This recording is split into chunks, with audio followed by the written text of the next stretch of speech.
บายดีแล้วก็สวัสดีทุกคนที่กำลังติดตามพักชมเนาะยินดีต้อนรับสู่ซองอาคาน้อย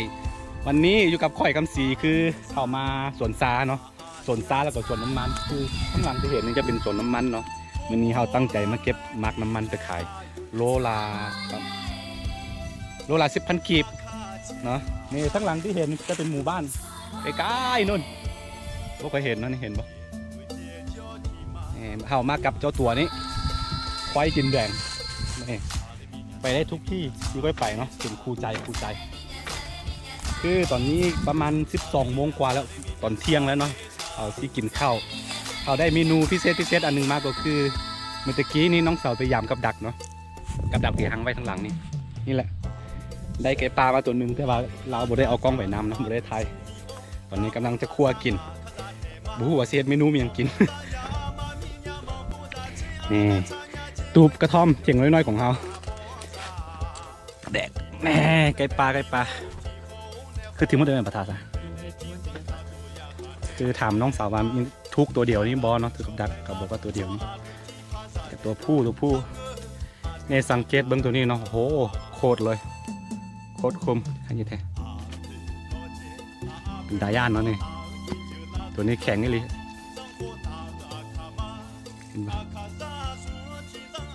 ไก่ปลาคือค่อยมักกินย่างเนาะปิ้งเนาะตอนนี้เขาซิปิ้งกินย่างกินเพราะว่ามักเก็บน้ำกัน2ไอ้น้องคือซื้อมุ้ยไข่มาน้ำไอ้ดินี่ตัวใหญ่หรือน่าจะได้ประมาณ1 กิโลกว่าอันนี้ว่างกินเนี่ยคือตัวนี้มันคมไม่หลีนะตัวนี้น้องรู้ไหมโอ้ตัดแล้วไปห้อยคอน้องสาวบอก ในตอนนี้เขาซิลกคนเนาะซิลกคนแล้วก็ซิย่างกินเมนูพิเศษของเขามากินย่างไก่ปลา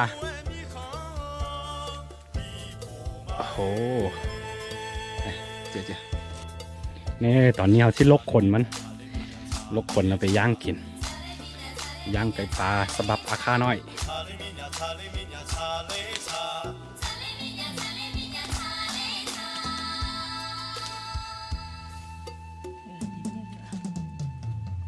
สวงนี่เป็นสวงก็ดูทางให้ทั้งสวนเนาะอยู่บ้านนี่แต่ว่าพอดีเพื่อนค่อยบ่ได้ไปทางให้เก็บนาปีนี้นะก็เลยมีเวลามาทะนั้นมาเก็บมักน้ำมันไปขาย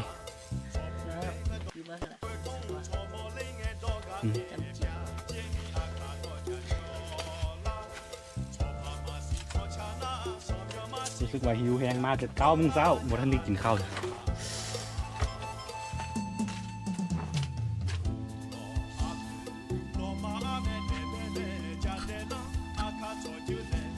คือลกขนปีกแบบนี้ออกแล้วก็เผาเลยเผามันไม่ไหม้แล้วก็ทำความสะอาดไปย่างกินได้เลย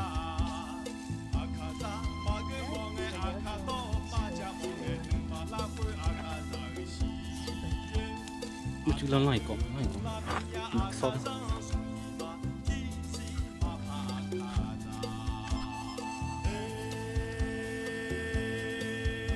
เผาแบบนี้เลยคือมันมีพิธีกรรมอันหนึ่งของอาคาจะเผาไก่แบบนี้ก็คือเวลาเขาพุกแขนไม่อย่างเนาะเขาสิโบลวกน้ำห้อนเนาะเขาแบบนี้แหละจะเผาแบบนี้แหละก็ลกทำความสะอาดสไตล์เดียวกันเลย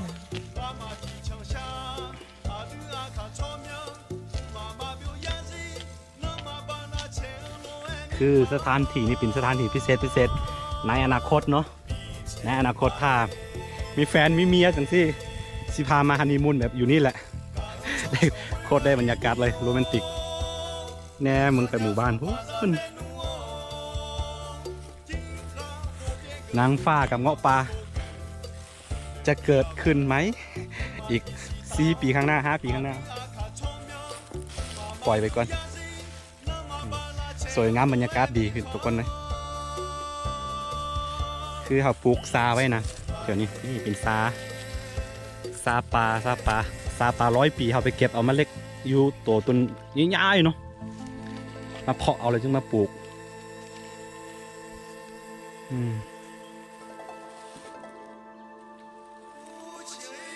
มีเมียอ้วนๆสักคน มีปืนแก๊ปเงาๆสักกระบอกแล้วก็เฮ็ดไฮกว้างๆนอนในกระท่อมเล็กๆแบบนี้โอ้โหโคตรได้บรรยากาศเลยในอนาคตเนาะเซิร์นได้เซิร์นได้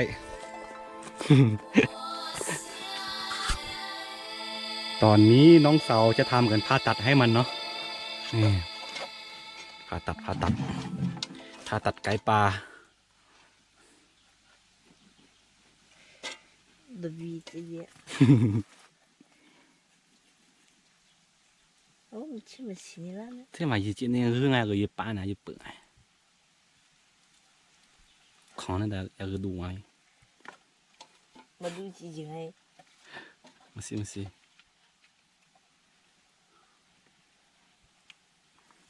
จะมีภาษาขาปนด้วยทุกคนเด้อเพราะน้องสาวเป็นคนขี้อายนะบ่ค่อยเว้าไทยบ่ค่อยเว้าลาว 哎，记得都里面了。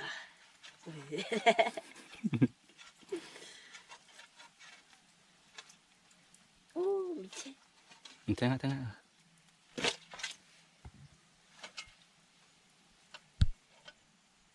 哦，你那呀？ อันนี้ตัดเท่านั้นเลย 我记说记么西呢？ คือเนื้อไก่ปลามันจะแข็งๆเนาะจะรสชาติมันก็จะดีกว่าไก่บ้านทั่วไป สุดยอดเลย 哎，阿爸爸家。 เอาปะเอาไส้หันก่อนไหม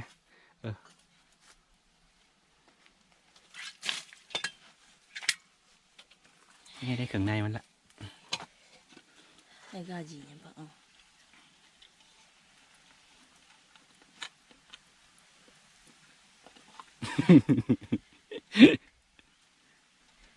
那个跑人去， ใครที่ยุติก็ดูได้มายี่จังบ่ 还有提着在嘛都里接的，还哎吃个荸荠去啊， ตอนนี้น้องสาวทำกันผ่าตัดไก่ปลาเป็นที่เรียบร้อยแล้วเนาะขั้นตอนต่อไปก็คือเขาจะไปย่างมันเอาขึ้นยกขึ้นเบ้างดูนี่ไก่ปลา ผ่าตัดเรียบร้อย ตอนนี้ไปย่างเนาะติดตามที่ตามมันย่อๆไปเดี๋ยวซุกมันเป็นตากินสุดยอดเลย 哦， อาหารบ้านๆของเรา 哎，都出没的， อืม 啊没子，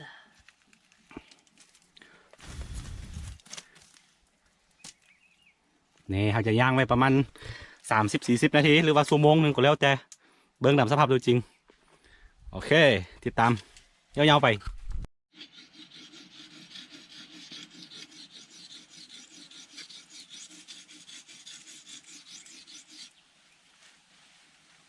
而且这， นี่ตอนนี้เราจะทาน้ำมันให้มันเนาะทาน้ำมันเผื่อไว้ให้มันสุกไหน 还不进来了， นี่น่ากินโอ้โหใกล้จะสุกแล้วไก่ปลาเธออาจจะเสียดายที่ทำไมแม่อาจจะปึกอ่ะ 啊去， ใช่ไหมอ่ะ 啊，你这不是的嘞， แรงอะไรเลย 还得是的啊，哦， อืม 几乎呢，几乎。 นี่น่ากินโอ้โหไก่สุกแล้ว 那个都比可以晒了。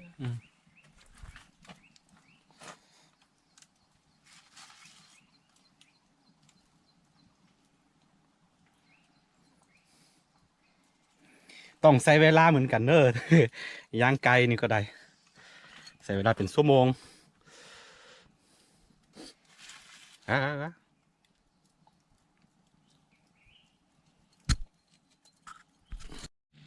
哎，然后他那个，没他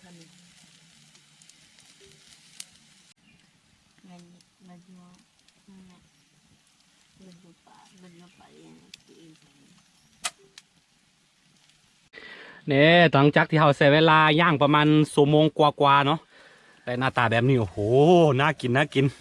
เอาสุกแล้วออกน้องสาวเอามาเบิ้งพี่ดูโอ้โหสุดยอดเลยโอ้ทางนี้ทำทางนี้โอ้น่ากิน ไก่ปลาโอ โอเคขั้นตอนต่อไปของเราคือเราจะกินมันเนาะสุดยอด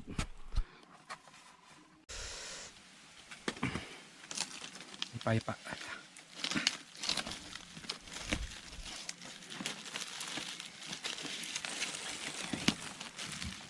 โอ้โหจักสุกแบบบุสุกแบบบุจักอย่าเลยนะสุกแล้วจะไปปะ我去， โอ้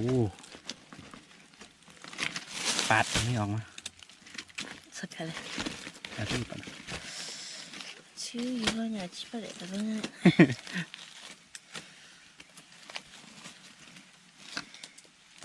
นี่แหละทุกคนในอาหารบ้านๆของเรา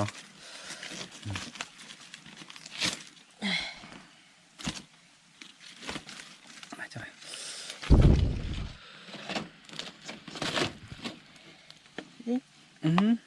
那是我们我爸个的，啊这你自己。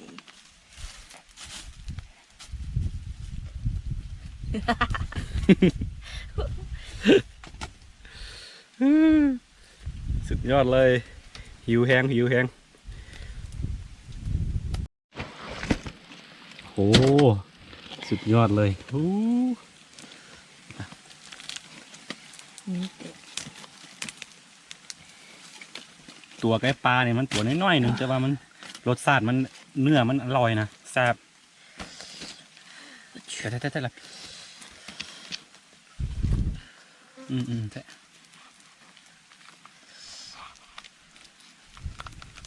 เฮ้ยยี่ตัดกลางเลยโอเค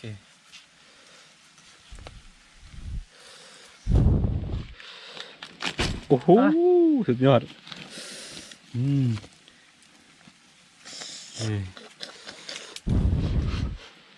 能别个对。 โอ้สุดยอดเลยโอเคที่กินข้าวกันทุกคนเลยเสียน้องสาวเป็นผู้ซิมก่อนโอ้จำเจียวเป็นอะไรแซ่บบ่ 哦哟，去哪？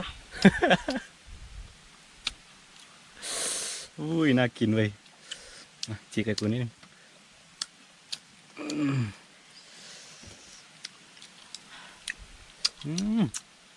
นี่คืออย่าง 嗯。 เขาที่กินตัวนี้อันนี้ไปให้น้องฟ้าเขากินเอาไปให้แม่กินเนาะนึง โอเคกินข้าวกันทุกคนเลยสุดยอดกับเจียวนี่พริกสไตล์อาคาโอเค还有啥货？ หนังมันซึ่งว่าหนังมันจะแซ่บกว่าทุกสิ้นเนาะทุกสิ้นส่วนในร่างกายของไก่ปลาหนังมันแซ่บกว่า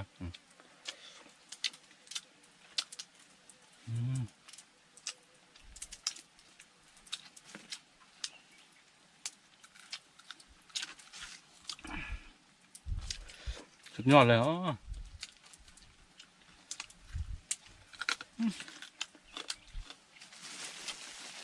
ไอ้คือเนี่ยไม่ได้จังยังไม่ได้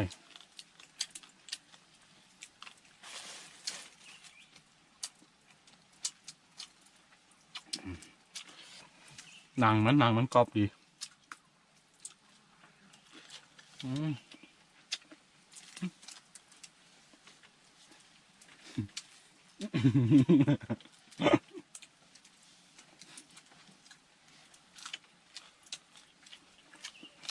那都是不一样的。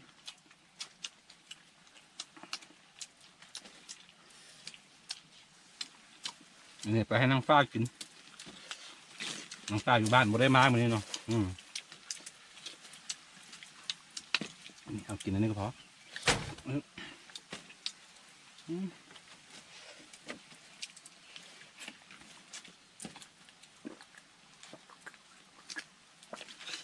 โอ้แสบโคตรแค้นคอ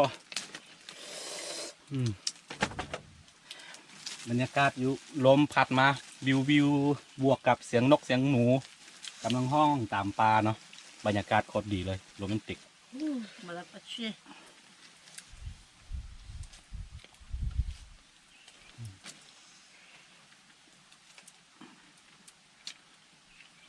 สุดยอด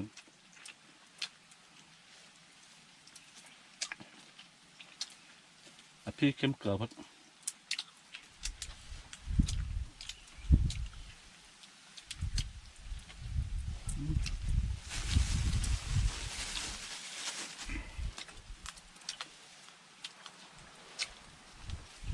สุดยอดสุดยอด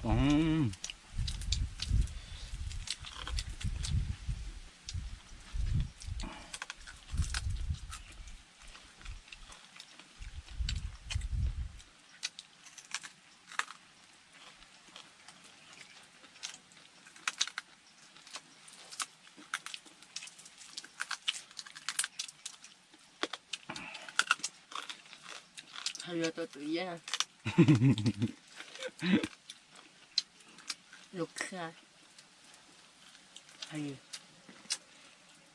ดูตัดเชือก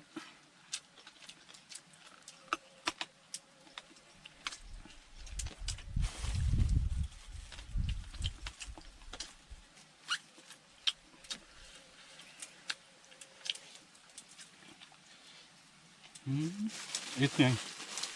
มาจากไหนไม่บ้าง 我很热，什么来嘛？好呢，什么？